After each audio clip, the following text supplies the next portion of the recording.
From the 5 foregoing right principles, when they are truly apprehended and practiced, will issue sound methods. Right principles are manifested in harmonious action, and method is to life what law is to the universe. Everywhere in the universe there is the harmonious adjustment of parts, and it is this symmetry and harmony that reveals a cosmos, as distinguished from chaos.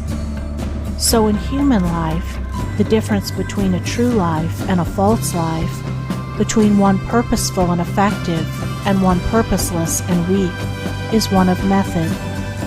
The false life is an incoherent jumble of thoughts, passions, and actions. The true life is an orderly adjustment of all its parts. It is all the difference between a mass of lumber and a smoothly working, efficient machine. A piece of machinery in perfect working order is not only useful, but an admirable and attractive thing. But when its parts are all out of gear and refuse to be readjusted, its usefulness and attractiveness are gone, and it is thrown on the scrap heap. Likewise, a life perfectly adjusted in all its parts, so as to achieve the highest point of efficiency, is not only a powerful life, but an excellent and beautiful thing, whereas a life confused, inconsistent, discordant, is a deplorable exhibition of wasted energy. If a life is to be truly lived, method must enter into and regulate every detail of it, as it enters and regulates every detail of the wondrous universe of which we form a part. One of the most distinguishing differences between a wise man and a foolish man is that the wise man pays careful attention to the smallest things, while the foolish man slurs over them or neglects them altogether.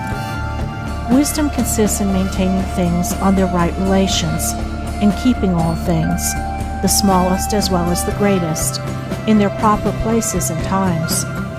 To violate order is to produce confusion and discord, and unhappiness is but another name for discord. The good businessman knows that system is 3 parts of success, and that disorder means failure. The wise man knows that disciplined, methodical living is 3 parts of happiness, and that looseness means misery.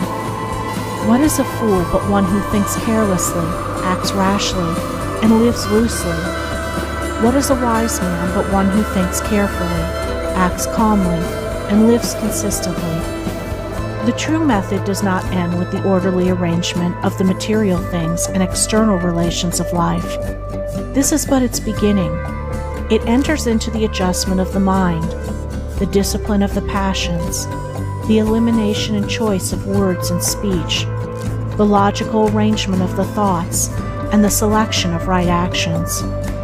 To achieve a life rendered sound, successful, and sweet by the pursuance of sound methods, one must begin not by neglect of the little everyday things, but by assiduous attention to them. Thus the hour of rising is important, and it's regularly significant, as are also the timing of retiring to rest, and the number of hours given to sleep. Between the regularity and irregularity of meals, and the care and carelessness in which they are eaten, is all the difference between good and bad digestion, with all that this applies, and an irritable or comfortable frame of mind, with its train of good or bad consequences. For attaching to these meal times and meal ways are matters of both physiological and psychological significance. The due division of hours for business and for play, not confusing the two. The orderly fitting in of all the details of one's business, times for solitude, for silent thought and for effective action, for eating and for abstinence. All these things must have their lawful place in the life of him whose daily round is to proceed with the minimum degree of friction, who is to get the most usefulness, influence, and joy out of life. But all this is but the beginning of that comprehensive method which embraces the whole life of being.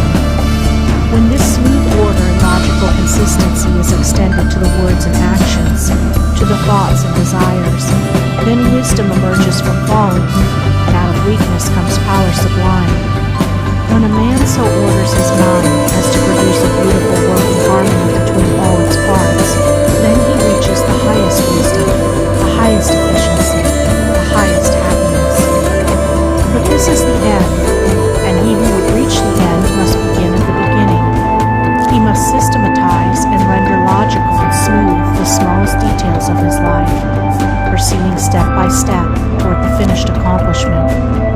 but each step will yield its own particular measure of strength and gladness. To sum it up, method produces that smoothness which goes with strength and efficiency. Discipline is method applied to the mind. It produces that calmness which goes with power and happiness. Method is working by rule. Discipline is living by rule.